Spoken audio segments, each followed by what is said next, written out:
어머니, 저희도 이제 우리만의 공간이 필요해요. 며느리는 상을 치우며 덧붙였다. 그 순간 정숙의 머릿속이 하얘졌다. 우리만의 공간. 그럼 나는? 아가, 내가 너희에게 짐이 되니? 정숙은 떨리는 목소리로 물었다. 아, 그런 뜻이 아니라요. 그 순간 정숙은 깨달았다. 이 집에서 나는 더 이상 필요 없는 사람이구나. 그날 밤 정숙은 잠들지 못했다. 아들이 깊이 잠든 방을 바라보며 조용히 속삭였다. 나는 너를 위해 내 삶을 다 바쳤다. 그런데 돌아온 것은 고마움이 아니라 무관심이었다. 그녀는 문득 자신이 살아온 세월이 허무하게 느껴졌다. 결국 그녀는 조용히 일어나 서랍을 열었다. 그 안에는 이미 준비해둔 서류가 있었다. 매매 계약서, 은행 잔고 증명서, 법적 위임장, 몇 년 전부터 준비해두었던 마지막 카드. 나는 이제 내 인생을 되찾을 것이다. 다음 날 아침 며느리가 식탁에서 휴대폰을 보며 말했다. 어머님, 저희 다음 주에 제주도 여행 가기로 했어요. 그 말에 정숙은 미소를 지었다. 그래, 잘 다녀와라. 아들과 며느리는 전혀 몰랐다. 그들이 여행을 떠나는 동안 이 집이 사라질 거라는 것을. 며칠 후 아들과 며느리는 여행을 떠났다. 정숙은 조용히 집안을 둘러보았다. 30년 넘게 살아온 집, 수많은 추억이 쌓인 곳. 하지만 이제 이곳은 그녀의 집이 아니었다. 그녀는 마지막으로 방문을 닫았다. 그리고 집주인에게 열쇠를 넘겼다. 잘 부탁합니다. 네, 고객님, 잔금 확인되면 바로 계약 확정하겠습니다. 정숙은 고개를 끄덕였다. 그리고 조용히 공항으로 향했다. 이게 어떻게 된 일일까요? 모든 것을 바쳐 키운 아들과 며느리에게 버림받은 어머니가 이들이 여행을 간 사이 집을 팔고 어디론가 훌쩍 떠나버리는 것 같은데요. 왜 이렇게 되었는지, 또 스토리가 앞으로 어떻게 전개되는지 최정숙님의 사연을 지금 바로 들어보도록 하겠습니다. 최정숙은 평생을 가족을 위해 살아왔다. 남편이 세상을 떠난 후 아들에게 좋은 대학을 보내기 위해 악착같이 살았다. 집에서도, 직장에서도, 심지어는 시장 바닥에서도. 그녀의 손바닥은 언제나 거칠었고 허리는 늘 구부정했다. 그러나 괜찮았다. 내 아들이 행복하면 내 인생도 괜찮은 거지. 그렇게 믿어왔다. 하지만 그것이 착각이었음을 깨닫는 데는 오랜 시간이 걸리지 않았다. 그날 저녁, 정숙은 여느 때처럼 저녁을 준비했다. 삼겹살을 굽고 된장찌개를 끓이고 아들이 좋아하던 계란찜까지 곁들였다. 엄마, 또 삼겹살이야? 아들의 무심한 한마디. 그러면서 아들은 뭔가 불편하고 며느리의 눈치를 보는 듯 휴대폰을 만지작거리고 있었다. 어머니, 저희도 이제 우리만의 공간이 필요해요. 며느리는 상을 치우며 덧붙였다. 그 순간 정숙의 귀에는 아무 소리도 들리지 않았다. 머릿속이 하얘졌다. 우리만의 공간. 그럼 나는? 아가, 내가 너희에게 짐이 되니? 정숙은 떨리는 목소리로 물었다. 아, 그런 뜻이 아니라요. 며느리는 피식 웃으며 말을 돌렸다. 그 순간 정숙은 깨달았다. 이 집에서 나는 더 이상 필요 없는 사람이구나. 그날 밤 정숙은 잠들지 못했다. 아들이 깊이 잠든 방을 바라보며 조용히 속삭였다. 나는 너를 위해 내 삶을 다 바쳤다. 그런데 돌아온 것은 고마움이 아니라 무관심이었다. 그녀는 문득 자신이 살아온 세월이 허무하게 느껴졌다. 결국 그녀는 조용히 일어나 서랍을 열었다. 그 안에는 이미 준비해둔 서류가 있었다. 매매 계약서, 은행 잔고 증명서, 법적 위임장, 몇 년 전부터 준비해두었던 마지막 카드. 나는 이제 내 인생을 되찾을 것이다. 다음 날 아침, 정숙은 아무렇지도 않은 듯 평소처럼 아침상을 차렸다. 엄마, 김치 더 있어? 아들은 무심하게 말했다. 정숙은 고개를 끄덕이며 김치를 더 담아주었다. 이 순간이 아들에게는 평범한 아침이겠지만 그녀에게는 마지막이었다. 며느리가 식탁에서 휴대폰을 보며 말했다. 어머님, 저희 다음 주에 제주도 여행 가기로 했어요. 그 말에 정숙은 미소를 지었다. 그래, 잘 다녀와라. 아들과 며느리는 전혀 몰랐다. 그들이 여행을 떠나는 동안 이 집이 사라질 거라는 것을. 며칠 후 아들과 며느리는 여행을 떠났다. 정숙은 조용히 집안을 둘러보았다. 30년 넘게 살아온 집, 수많은 추억이 쌓인 곳. 하지만 이제 이곳은 그녀의 집이 아니었다. 그녀는 마지막으로 방문을 닫았다. 그리고 집주인에게 열쇠를 넘겼다. 잘 부탁합니다. 네, 고객님. 잔금 확인되면 바로 계약 확정하겠습니다. 정숙은 고개를 끄덕였다. 그리고 조용히 공항으로 향했다.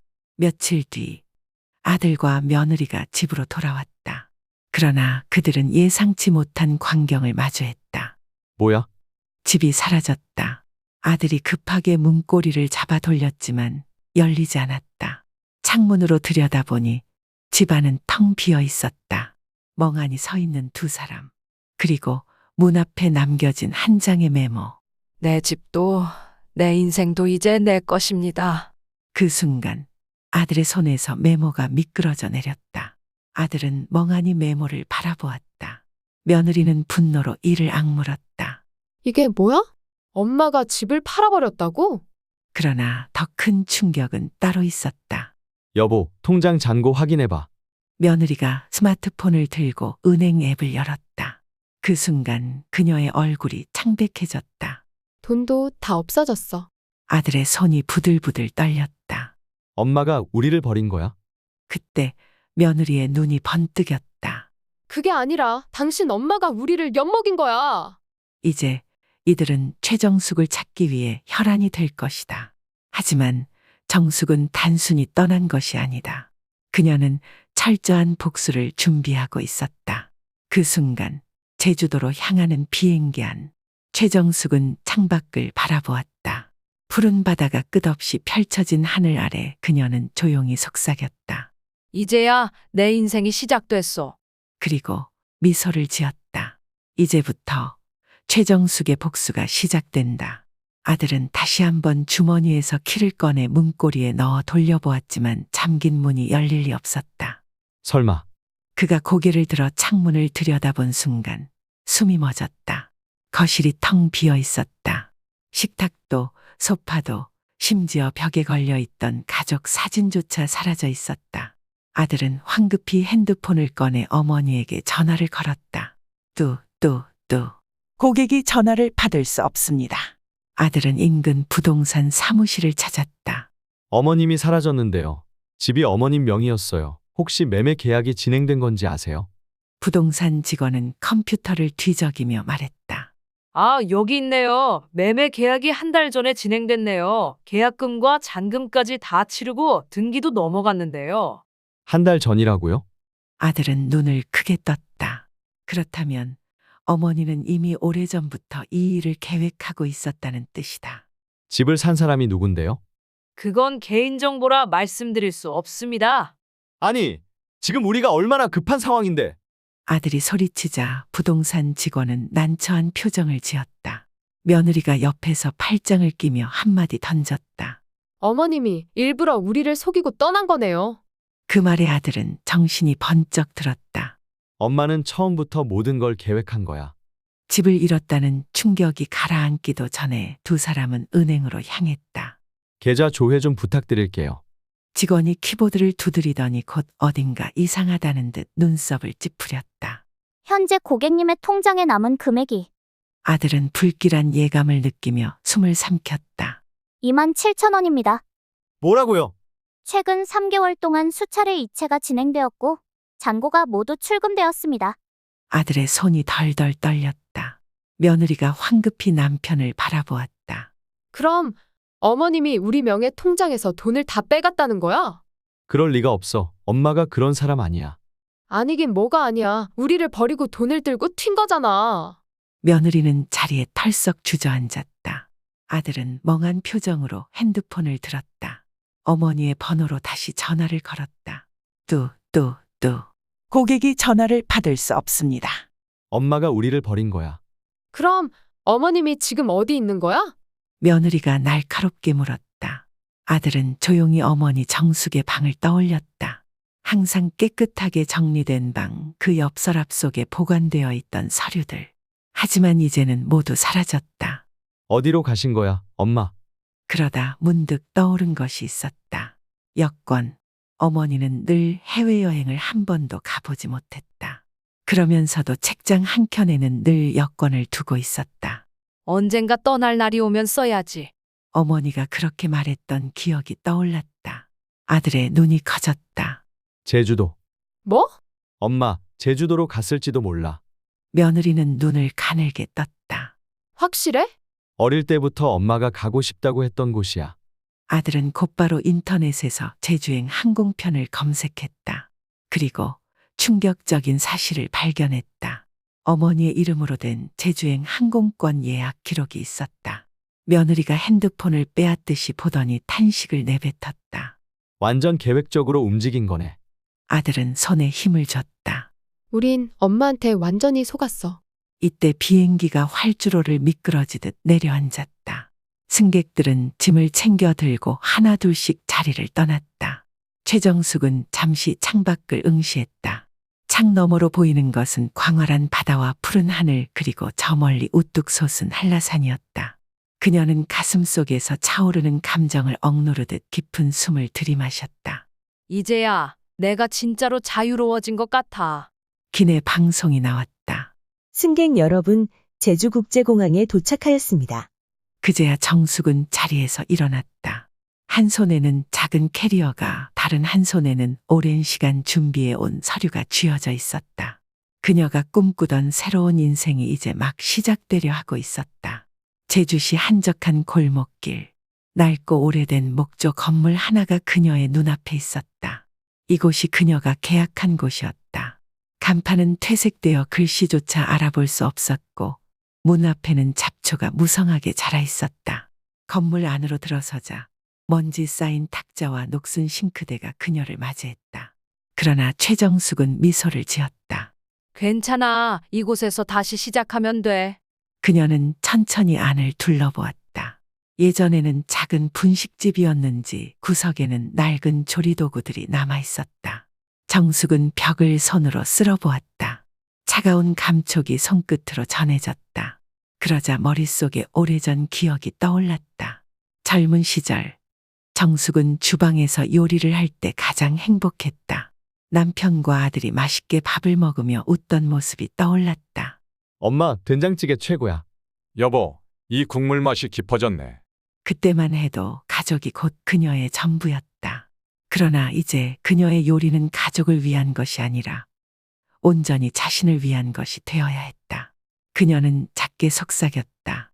이제 내 요리는 나를 위한 것이야. 그리고 조용히 먼지를 털어내기 시작했다. 며칠 동안 정숙은 가게를 청소하고 요리 도구를 새로 마련했다. 어느덧 식당의 형태가 갖춰지기 시작했다. 간판도 새로 만들었다. 정숙인의 한식당. 첫 영업을 앞둔 날, 정숙은 가벼운 긴장감 속에서 음식을 준비하고 있었다. 그러던 중 가게 문이 덜컥 열렸다. 사장님, 오늘 오픈한 거예요. 문 앞에 선 사람은 젊은 남자 손님이었다. 정숙은 놀라며 고개를 들었다. 내 첫날이에요. 그는 웃으며 말했다.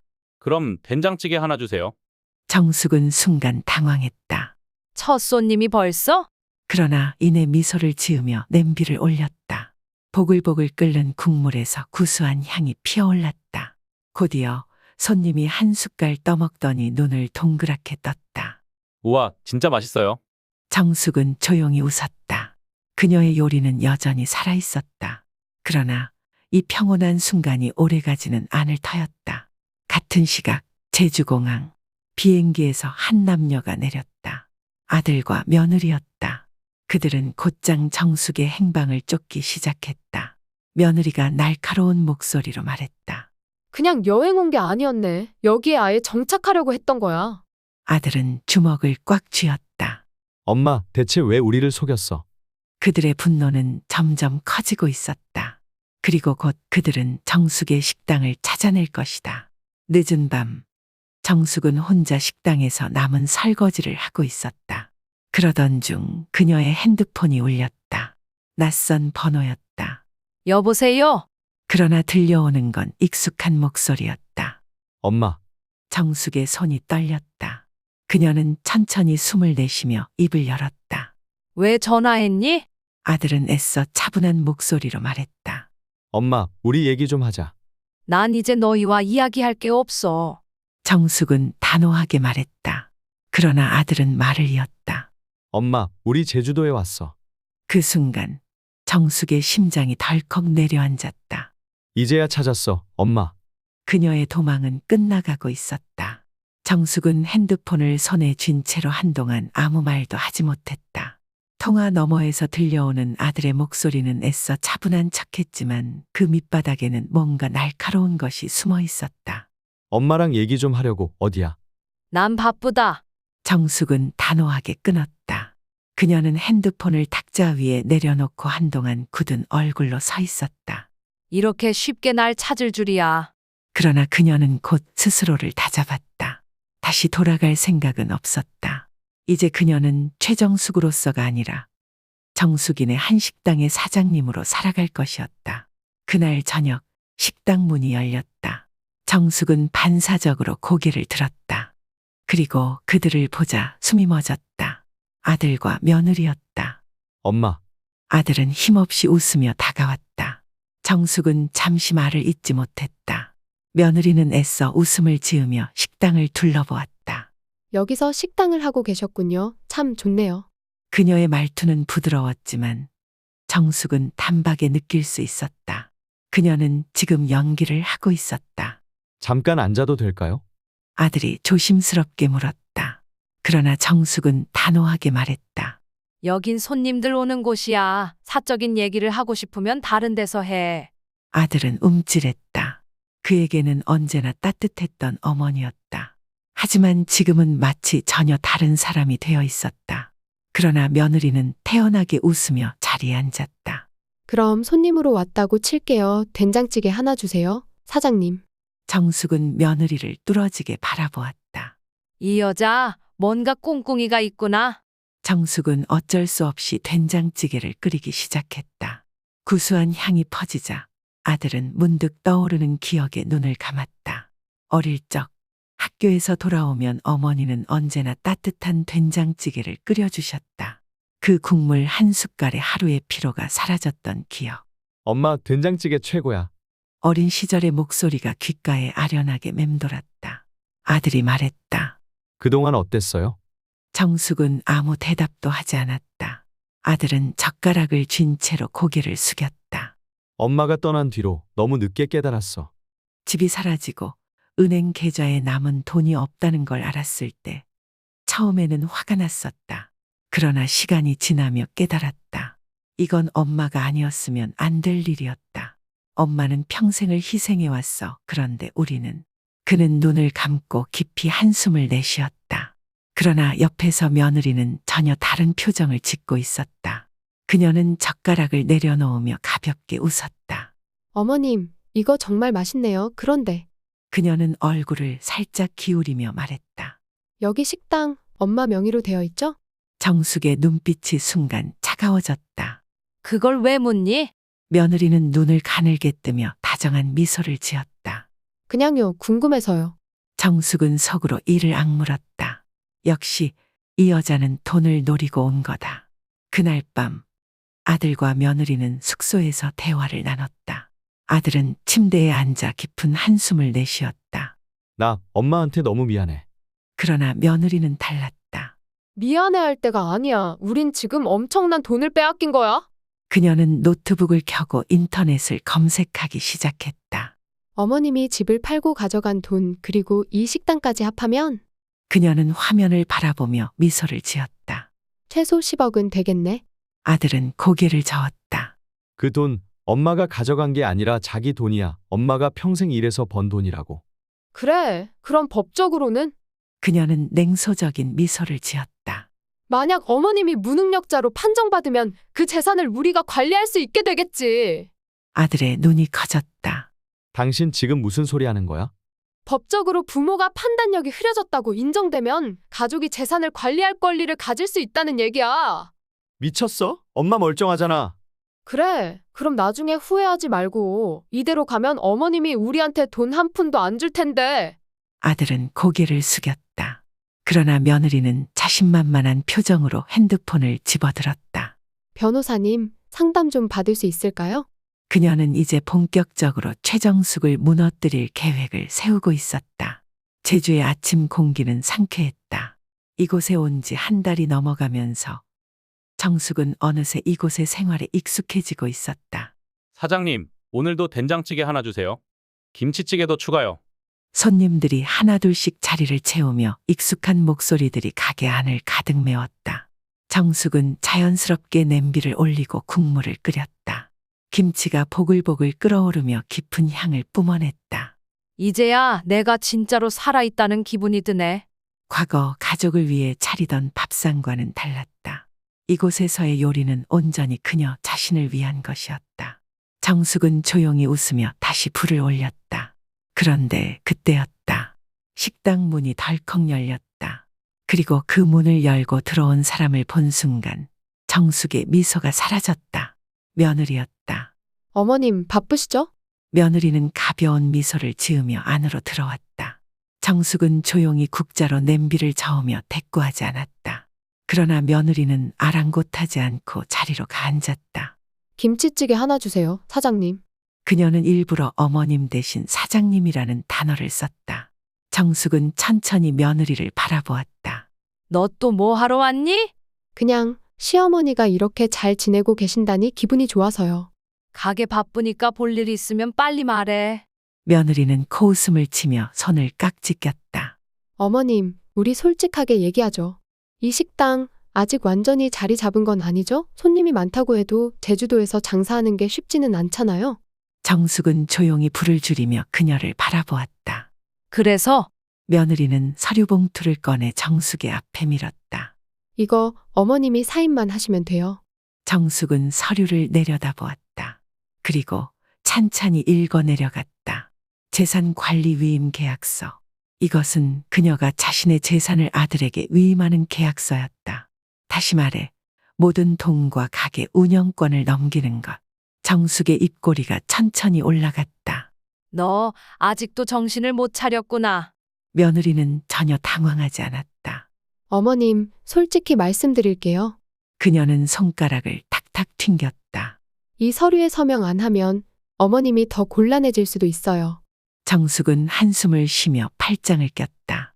그래? 그럼 내가 뭐가 곤란해지는데? 며느리는 미소를 지으며 핸드폰을 꺼냈다. 그리고 화면을 정숙 앞에 내밀었다. 영상이 재생되었다. 정숙이 힘겹게 짐을 나르는 장면. 쓰러질 듯 지친 모습. 손을 떨며 약을 먹는 모습. 며느리는 속삭였다.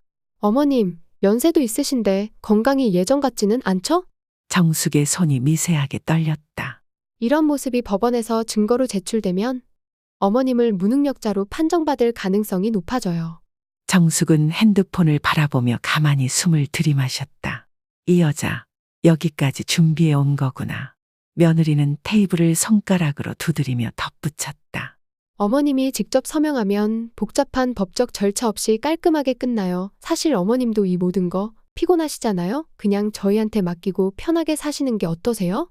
정숙은 천천히 핸드폰을 내려놓았다. 그리고 조용히 며느리를 바라보았다. 그 눈빛은 차가웠다. 정숙은 천천히 입을 열었다. 내가 바보처럼 살아왔으니 나한테도 법적인 준비가 없을 거라고 생각했니? 며느리는 순간 움찔했다. 정숙은 미소를 지으며 서랍을 열었다. 그리고 자신의 변호사가 준비한 서류 한 장을 꺼내 테이블 위에 올려놓았다. 재산 분배 및 유언장. 며느리의 눈이 커졌다. 정숙은 차분하게 말했다.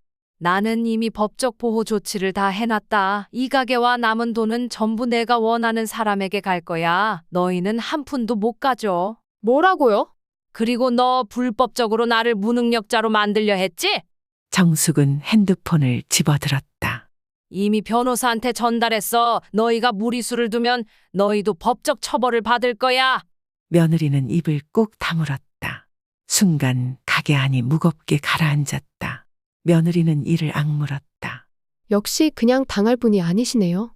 그녀는 억지로 웃음을 지었다.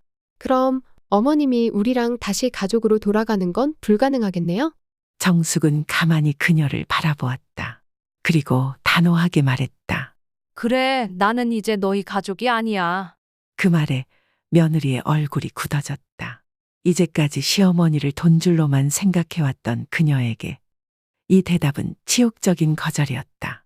그녀는 천천히 자리에서 일어나며 조용히 속삭였다. 좋아요, 어머님. 그럼 끝까지 가보죠. 그리고 가게 문을 쾅 닫고 나갔다. 정숙은 한숨을 쉬며 그녀가 사라지는 모습을 바라보았다. 그녀는 알고 있었다. 이 싸움은 이제 끝이 아니라 새로운 시작이라는 것을. 제주의 새벽은 조용했다. 최정숙은 평소처럼 이른 시간에 일어나 식당의 문을 열고 바닥을 쓸었다. 바닷바람이 살짝 불어오며 먼지를 날려보냈다. 이제 여기서의 삶도 제법 익숙해졌어. 그러나 어제 있었던 며느리와의 대화가 자꾸만 머릿속을 맴돌았다. 좋아요, 어머님. 그럼 끝까지 가보죠. 그녀가 가게 문을 쾅 닫고 나간 순간 정숙은 직감했다. 이 싸움은 끝난 게 아니야. 오히려 이제 시작이지. 정숙은 한숨을 내쉬며 다시 빗자루를 움직였다. 그리고 그 순간 사장님, 된장찌개 하나만 주세요. 익숙한 목소리였다. 정숙은 고개를 들어 문을 바라보았다. 그곳엔 매일 찾아오는 단골 손님. 30대 초반의 남자가 서 있었다. 오늘도 아침부터 오셨네요. 그는 웃으며 자리에 앉았다. 사장님, 된장찌개 없으면 하루가 허전해서요. 정숙은 미소를 지으며 냄비를 올렸다. 그렇게 평온한 하루가 시작되는 듯했다. 그러나 이 고요함은 오래가지 않았다. 정오가 조금 지난 시간, 식당 문이 천천히 열렸다. 정숙은 반사적으로 어서 오세요라고 말하려다 입을 다물었다.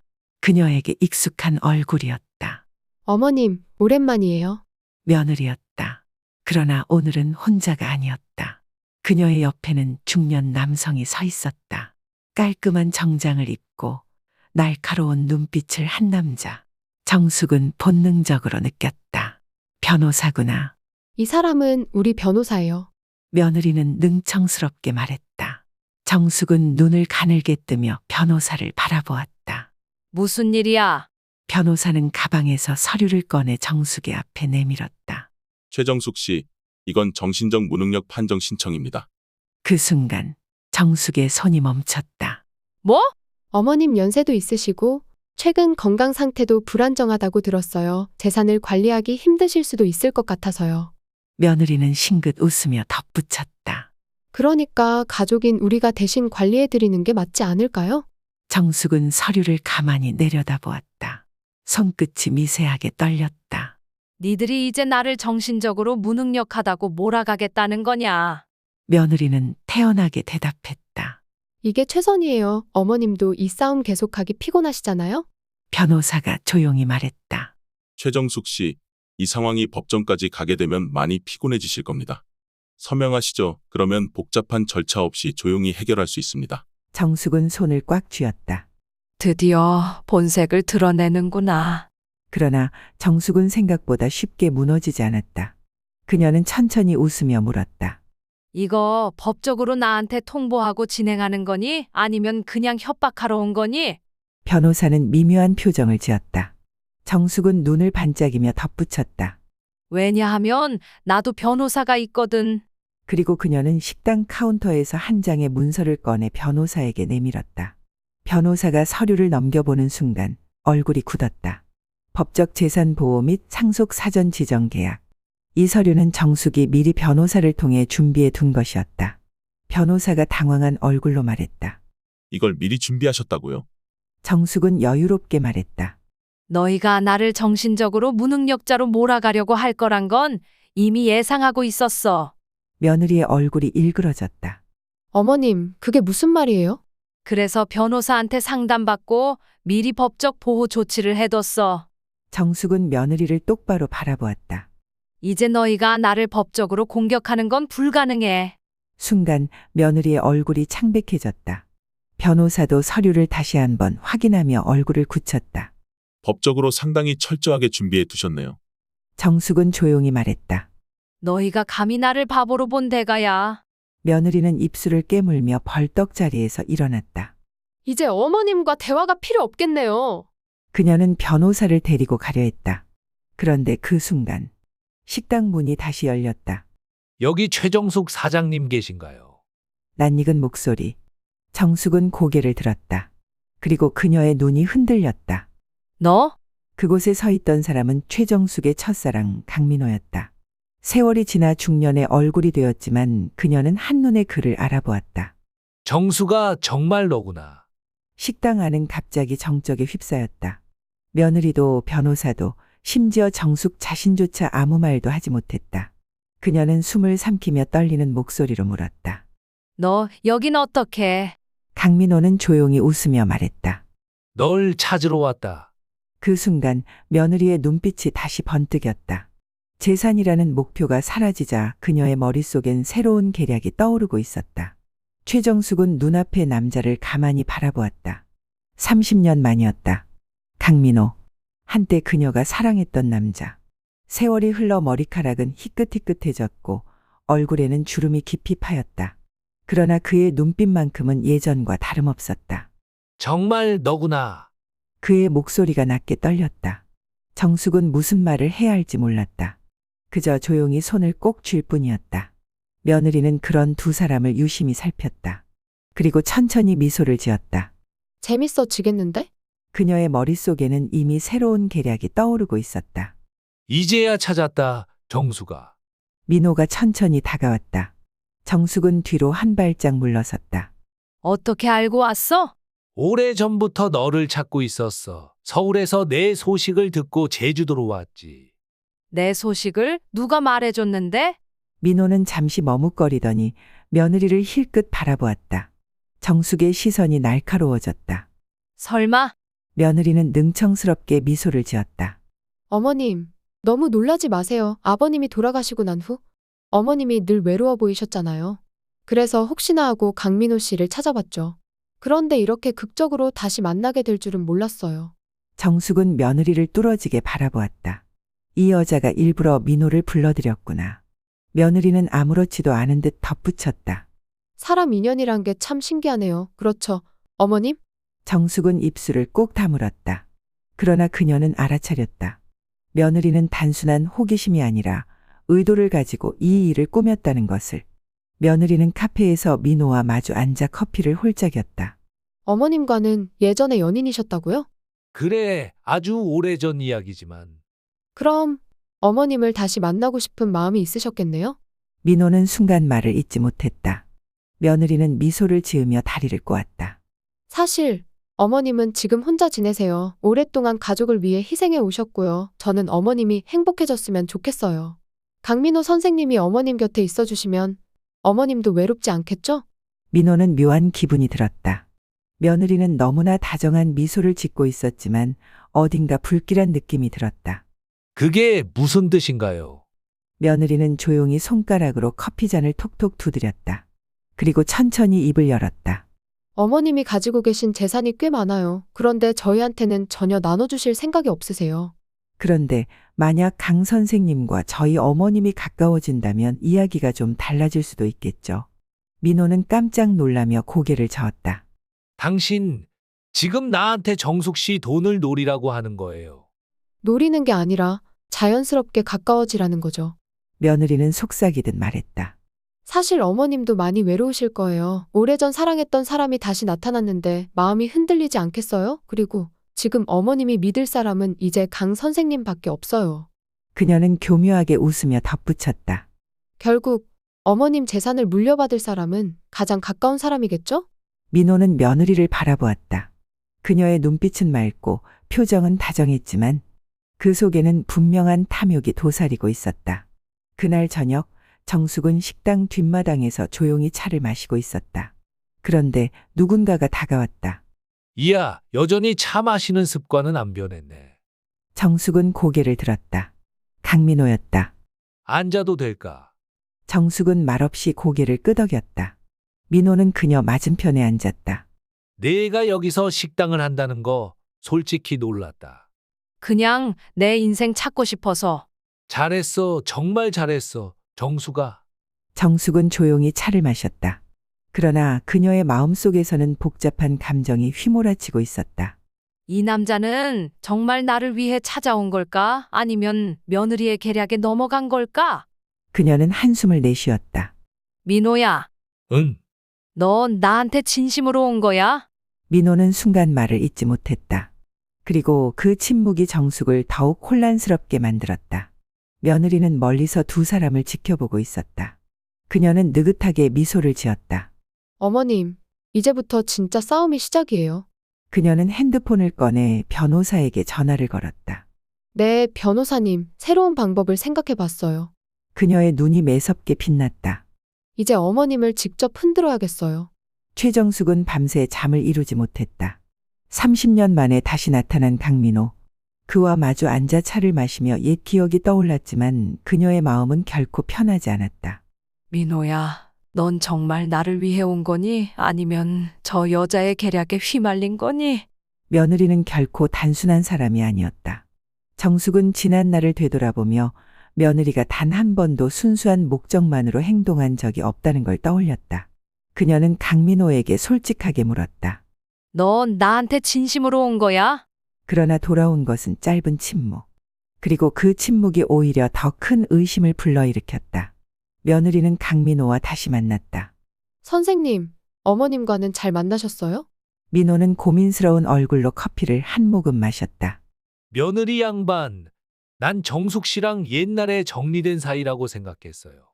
그런데요? 근데 이렇게 다시 나타나서 갑자기 마음을 흔드는 게 이게 맞는 걸까요? 며느리는 여유롭게 웃었다. 강 선생님, 어머님은 지금 완전히 혼자예요. 아들도 며느리도 버렸죠. 지금 곁에 있어 줄 사람은 선생님뿐이에요. 그런데도 가만히 있겠다고요? 정말요? 민호는 며느리의 말에 흔들리는 듯했지만 여전히 망설이고 있었다. 며느리는 마지막 한 방을 던졌다. 그리고 어머님은 지금 꽤 큰 재산을 갖고 계시죠? 민호는 눈을 크게 떴다. 며느리는 능청스럽게 미소를 지으며 말했다. 선생님, 어머님이 선생님을 정말로 사랑하셨다면 그 재산도 결국 선생님을 위한 것이 되지 않을까요? 지금이 기회예요. 어머님이 아직도 마음을 열어주실 때 선생님이 곁에 있어야죠. 민호는 결국 아무 말 없이 고개를 끄덕였다. 그 순간 며느리는 속으로 미소 지었다. 됐어. 이제 어머님을 무너뜨릴 마지막 카드가 완성됐어. 며칠 동안 민호는 계속해서 정숙을 찾아왔다. 함께 바닷가를 거닐고 식사를 하고 옛 추억을 이야기했다. 정숙도 처음엔 경계했지만 시간이 지나면서 점점 마음을 열기 시작했다. 그러나 그녀의 직감은 아직 경고를 보내고 있었다. 어쩌면 민호도 며느리의 계획에 이용당하고 있는 걸까? 그리고 그녀는 확신을 가질 수 있는 결정적인 순간을 목격했다. 어느 날 정숙은 시장에 들렀다가 우연히 민호와 며느리가 함께 있는 장면을 목격했다. 민호는 어딘가 불안한 표정이었고 며느리는 다정하게 말을 건네고 있었다. 그녀가 건네는 것은 두툼한 서류 봉투. 정숙은 그 광경을 보고 머리가 싸늘해졌다. 역시 저 여자가 뒤에서 조종하고 있었어. 그녀는 돌아서며 조용히 핸드폰을 꺼냈다. 그리고 자신의 변호사에게 전화를 걸었다. 변호사님, 준비했던 서류들 이제 실행에 옮길 때가 된 것 같아요. 이제 그녀는 반격을 시작하려 했다. 며칠 후 정숙은 일부러 며느리와 민호를 식당으로 초대했다. 두 사람 나랑 할 얘기가 있지 않겠어? 그녀는 차분하게 차를 따랐다. 민호는 어색한 표정이었고 며느리는 여전히 자신만만한 미소를 짓고 있었다. 어머님, 저희가 무슨 할 얘기가 있겠어요? 정숙은 천천히 서류를 꺼냈다.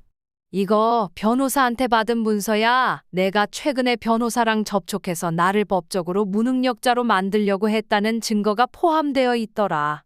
며느리의 표정이 굳었다. 그게 무슨... 그리고 이거!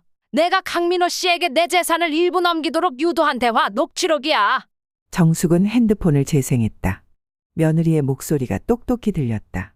지금이 기회예요. 어머님이 아직 마음을 열어주실 때 선생님이 곁에 있어야죠. 그리고 어머님이 선생님을 정말로 사랑하셨다면 그 재산도 결국 선생님을 위한 것이 되지 않을까요? 순간 민호의 얼굴이 하얗게 질렸다. 뭐야, 당신이 나를 이용한 거였어. 며느리는 당황하며 말을 더듬었다. 그게 아니라 저는 그냥... 그러나 정숙은 단호하게 말했다. 이미 너희의 계략은 다 밝혀졌어. 변호사와 상의해서 이 증거를 법원에 제출할 거야. 그리고 너랑 내 아들이 나한테 접근 금지 명령을 받을 가능성도 높아. 며느리는 손을 꽉 쥐며 이를 악물었다. 어머님, 그럼 아들은 어떻게 하실 건데요? 내 아들, 이제 어른이야. 자기 인생은 자기가 책임져야지. 정숙은 단호하게 선언했다. 이제 너희랑 나는 완전히 끝이야. 그 순간 며느리의 얼굴이 완전히 일그러졌다. 그녀는 완전히 패배한 것이었다. 최정숙은 오랜만에 개운한 기분이었다. 며느리의 계략을 완전히 막아냈고 법적으로도 모든 준비를 마쳤다. 이제 그녀를 무너뜨리려 했던 사람들은 더 이상 아무런 힘도 쓸 수 없었다. 며느리는 초라한 모습으로 식당을 나섰고 강민호도 멍한 얼굴로 그녀를 따라 나갔다. 정숙은 혼잣말을 하듯 속삭였다. 이제야 정말 끝난 건가? 그러나 그녀는 몰랐다. 진짜 반전은 이제부터라는 것을. 며칠 후 정숙은 평소처럼 식당을 정리하고 있었다. 그때 낯선 번호로부터 전화가 걸려왔다. 네, 누구세요? 수화기 너머에서 낯익은 목소리가 들려왔다. 어머니, 저예요. 정숙의 손이 떨렸다. 아들이었다. 그녀는 잠시 말을 잇지 못했다. 그동안 아들은 한 번도 직접 연락하지 않았다. 무슨 일이야? 아들의 목소리는 떨리고 있었다. 어머니, 며느리가 떠났어요. 순간 정숙의 심장이 덜컥 내려앉았다. 뭐? 이혼했어요. 그리고 모든 걸 남겨두고 떠났어요. 정숙은 그 말을 듣고도 쉽게 믿을 수 없었다. 그게 무슨 소리야? 그렇게까지 발악하던 애가 그냥 떠났다고? 저도 믿을 수 없어요. 변호사한테 위임하고 돈 한 푼도 요구하지 않고 그냥 사라졌어요. 정숙은 순간 이상한 기분이 들었다. 저 여자가 그렇게 쉽게 포기할 사람이 아닌데. 그녀는 본능적으로 뭔가 잘못되었음을 깨달았다. 그리고 그 직후 아들의 말이 그녀를 또 한 번 놀라게 했다. 어머니, 그리고 며느리가 떠나면서 이상한 걸 남겼어요. 몇 시간 후 정숙은 변호사 사무실로 향했다. 그곳에는 아들이 앉아 있었고 그의 앞에는 두툼한 서류 봉투가 놓여 있었다.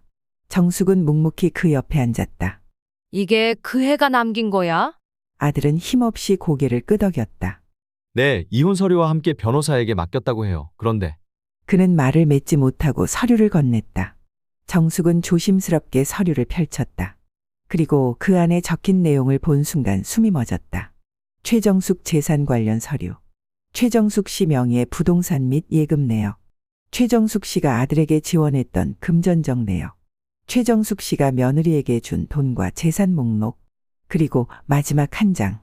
어머님, 이 문서를 보시고 나면 제 진짜 속마음을 아시겠죠? 저는 처음부터 어머님의 돈이 탐났던 게 아니에요. 전 그저 인정받고 싶었어요. 하지만 어머님은 단 한 번도 저를 가족으로 받아주지 않으셨죠. 결국 저는 떠나는 걸 선택했어요. 더 이상 싸울 힘도 없고 미움받고 싶지도 않으니까요. 이제 모든 걸 내려놓고 사세요. 어머님도 저도 너무 지쳐버렸으니까요. 정숙은 편지를 읽으며 손이 떨렸다. 그녀는 그동안 며느리를 철저한 적으로만 생각했다. 하지만 이 마지막 편지는 전혀 예상치 못한 감정을 불러일으켰다. 정말로 그렇게 생각했던 거니? 그녀는 며느리의 표정을 떠올렸다. 언제나 뻔뻔하고 탐욕스러웠던 얼굴. 하지만 마지막 순간 그녀가 보였던 표정은 지친 사람이었다. 그제야 정숙은 깨달았다. 며느리도 결국 자신과 똑같이 외로웠던 사람이었다는 것을. 아들은 조용히 물었다. 어머니, 이제 어떻게 하실 거예요? 정숙은 창밖을 바라보았다. 그녀는 며느리가 미웠다. 그토록 자신을 괴롭혔고 자신의 인생을 흔들어 놓았다.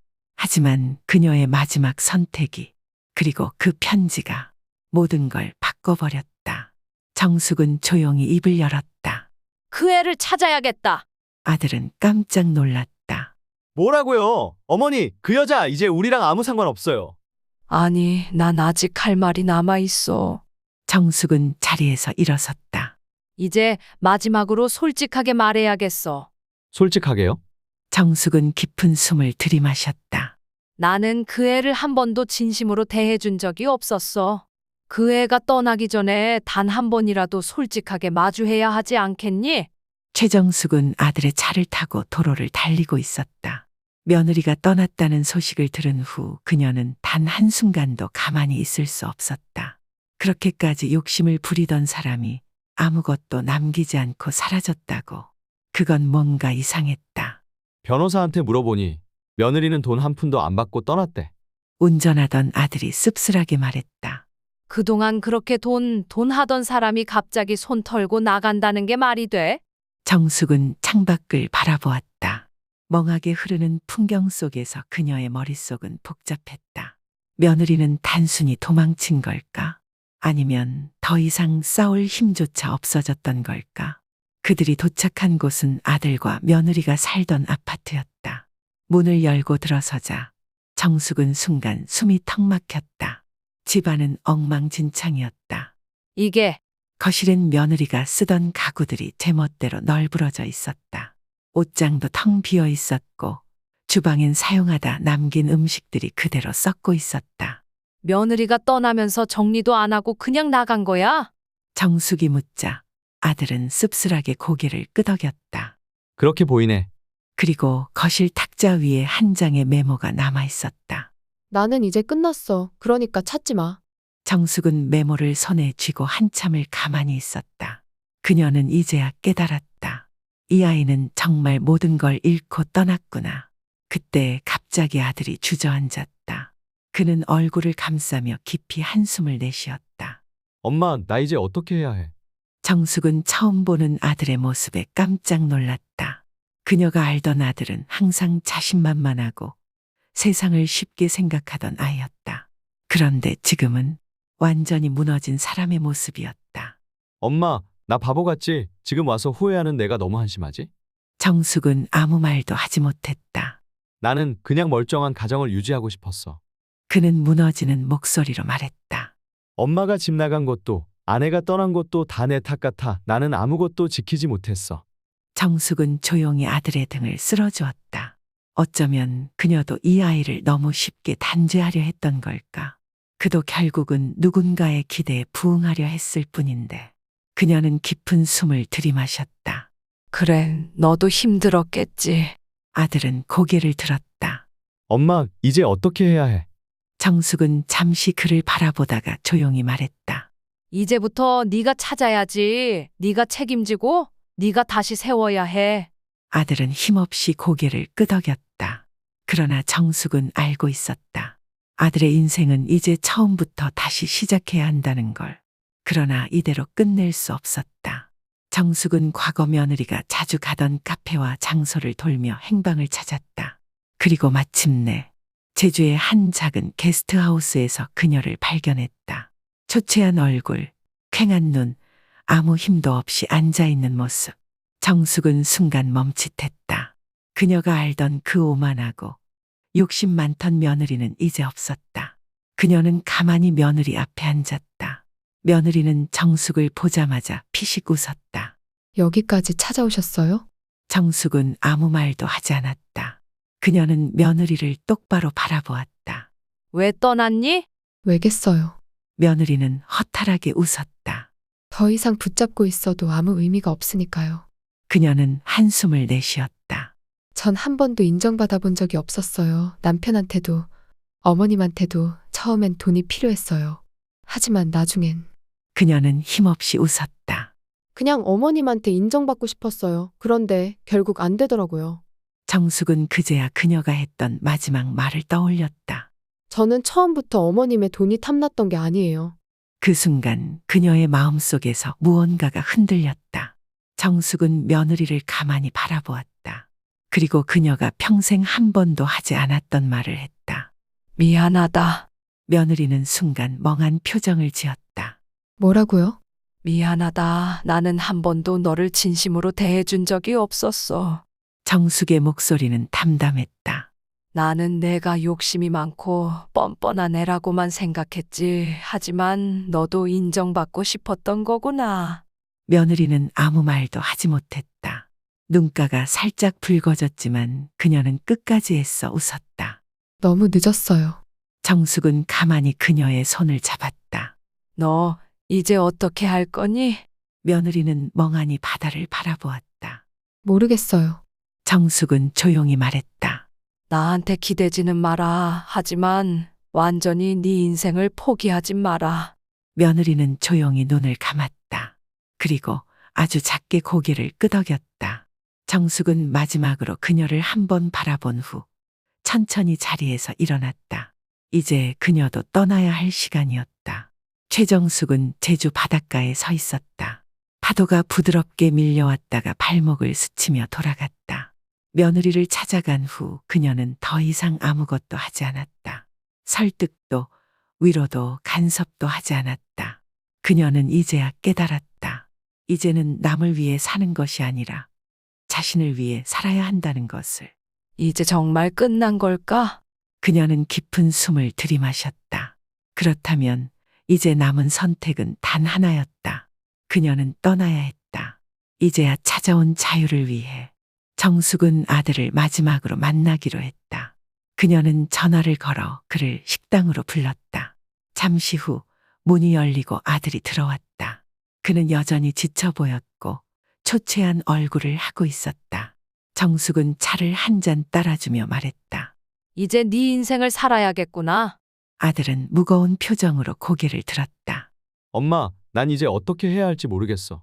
정숙은 미소 지으며 고개를 저었다. 모를 수도 있지. 하지만 한 가지는 확실해.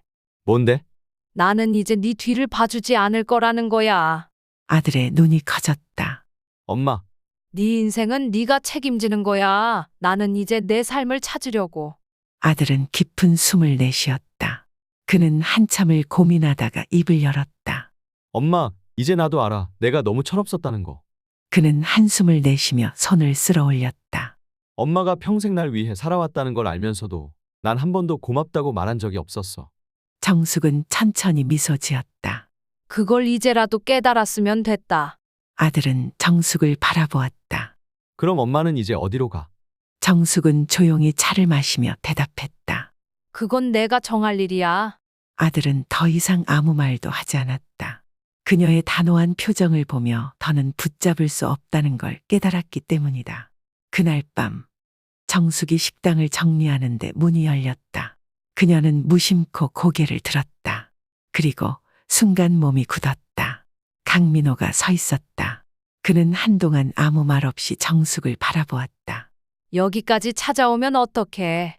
정숙이 낮은 목소리로 말했다. 정말 떠날 거야. 그래. 민호는 한숨을 내쉬며 정숙 앞으로 걸어왔다. 너를 다시 만나고 나서 난 솔직히 바보 같은 희망을 가졌어. 그는 정숙을 뚫어지게 바라보았다. 우리 다시 함께할 수 있지 않을까 하는. 정숙은 눈을 감았다. 그리고 천천히 고개를 저었다. 민호야, 미안하지만 난 이제 내 인생을 살고 싶어. 민호의 표정이 무너졌다. 왜? 난 너를 찾기 위해 몇십 년을 기다렸어. 그렇지만 그 기다림이 꼭 다시 함께해야 한다는 뜻은 아니야. 정숙은 조용히 말했다. 넌 여전히 좋은 사람이야. 하지만 나는 이제 누구에게도 기대고 싶지 않아. 민호는 애써 웃었다. 그래, 내가 그렇다면 그는 잠시 침묵하더니 깊이 숨을 들이마셨다. 행복해야 해, 정수가. 정숙은 미소 지으며 고개를 끄덕였다. 너도 민호야. 그렇게 그들의 이야기도 끝이 났다. 다음 날 아침 정숙은 모든 짐을 정리했다. 식당 문을 닫고 조용히 가게 앞을 바라보았다. 그동안 많은 일이 있었다. 가족을 위해 희생했고 상처를 받았고 싸웠다. 그러나 이제 그녀는 자유로워졌다. 그때 멀리서 아들이 서 있는 것이 보였다. 그는 천천히 다가와 말했다. 엄마 떠나는 거야? 정숙은 조용히 고개를 끄덕였다. 그래. 그녀는 미소 지으며 아들을 바라보았다. 최정숙은 작은 가방 하나만 들고 공항으로 향했다. 그녀는 다시 새로운 삶을 시작하려 했다. 가족을 위해 살아온 지난 세월, 희생과 후회의 시간이 끝나고 이제는 온전히 자신을 위한 삶을 살기로 했다. 식당 문을 닫고 마지막으로 건물을 돌아봤다. 아무도 없는 조용한 가게. 그곳에는 그녀의 모든 추억이 남아 있었다. 이제는 나 자신을 위해 살 때야. 그녀는 깊이 숨을 들이마셨다. 그리고 조용히 뒷문을 잠갔다. 모든 것이 끝났다. 이제야 정말로 자유였다. 공항으로 가는 길. 그녀의 핸드폰이 울렸다. 문자를 확인하자 익숙한 번호가 눈에 들어왔다. 아들. 엄마, 잘 가세요. 그리고 행복하세요. 정숙은 핸드폰을 조용히 쥐었다. 아들이 철이 없고 무책임했지만 이제는 그도 성장했다. 그녀는 잠시 하늘을 바라봤다. 아들과의 지난 시간들이 주마등처럼 스쳐갔다. 어릴 적 손을 꼭 잡고 다니던 작은 소년이 이제는 자신의 길을 가는 어른이 되었다. 그래, 너도 이제 너의 삶을 살아야지. 그녀는 핸드폰을 가방에 넣고 다시 발걸음을 옮겼다. 비행기 표를 확인하며 탑승 게이트로 향하던 중 정숙은 문득 발걸음을 멈췄다. 그녀의 마음속에서 어떤 감정이 꿈틀댔다. 정말 이대로 떠나는 게 맞을까? 자신을 올가매던 모든 관계를 정리하고 오직 혼자만의 삶을 살고 싶었다. 하지만 난 정말 혼자가 되고 싶은 걸까? 그녀는 깊은 숨을 들이마셨다. 그리고 조용히 돌아섰다. 몇 시간 후 정숙은 제주도의 바닷가에 서 있었다. 그녀는 떠나지 않았다. 비행기표를 주머니에 넣고 한없이 넓은 바다를 바라보았다. 정말로 떠나야만 행복한 걸까? 그동안 그녀는 자유만을 원했다고 생각했다. 하지만 진짜 자유는 완전히 혼자가 되는 것이 아니라 스스로 원하는 삶을 선택하는 것이 아닐까. 그녀는 조용히 눈을 감았다. 이제는 누군가의 어머니도 누군가의 아내도 아닌 그냥 최정숙으로 살아갈 수 있는 방법을 찾고 싶었다. 그녀는 조용히 미소를 지었다. 그리고 다시 한 걸음 내디뎠다. 이제야 그녀의 인생이 진짜 시작되었다.